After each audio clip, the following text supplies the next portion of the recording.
সুজন আপনি লিখেছেন বর্তমান সময়ে কোন আমলগুলো করলে জান্নাত লাভের আশা করা যায়। ভাই আবরাজ সুজন আপনার এই প্রশ্নের উত্তর আমরা এর আগে বিভিন্ন ভিডিওর মাধ্যমে দিয়েছি।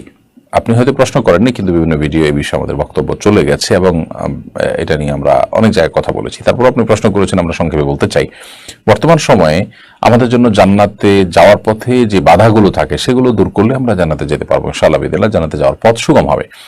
তার মধ্যে থেকে একটি হলো ইমানের দুর্বলতা, ইমানের ভিতরে ভেজাল, ইমানের ভিতরে ত্রুটি। ইমানকে যদি আমরা ত্রুটি মুক্ত করতে পারি ইনশাআল্লাহ জান্নাতের পথ অনেক বেশি সুগম হবে। শিরক মুক্ত ইমান আনার চেষ্টা করতে হবে এবং ইমানকে সর্বদা আমাদের হেফাজত করার, সংরক্ষণ করার প্রচেষ্টা অব্যাহত রাখতে হবে।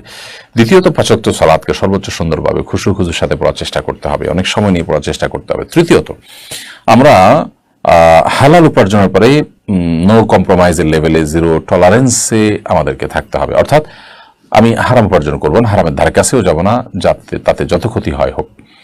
চতুর্থত যে বিষয়টি খেয়াল রাখতে হবে তা হলো আমাদের আখলাকগুলো সুন্দর হতে হবে, আচরণ সুন্দর হতে হবে, মানুষের হক আদায় করতে হবে, কারোর অধিকার নষ্ট করা যাবে না, নিজের অধিকার নষ্ট হয়ে হোক, আরেকজনের অধিকার আমাদের যেন নষ্ট না হয়, ক্ষুণ্ণ না হয়, সুন্দর আচরণ থাকতে হবে, বিনয়ী হতে হবে, মানুষের অধিকারগুলোর উপরে সচেতন থাকতে হবে, সেগুলো করতে হবে ইনশাআল্লাহ বিদিল্লাহ। এই কাজগুলো যদি আমরা সঠিকভাবে করি এই যুগে জান্নাতে যাওয়ার পথ অনেক বেশি সুগম। যদিও এর পাশাপাশি অন্যান্য আল্লাহ তাআলার নির্দেশের কাজগুলো, ফরজের কাজগুলো করা এবং হারাম থেকে বেঁচে থাকা, সেটাও কমন ভাবে আমাদের উপরে প্রযোজ্য হবে। আল্লাহ তাআলা আমাদের সবাইকে জান্নাতে যাওয়ার মতো কাজগুলো করে যাওয়ার তৌফিক দান করুন।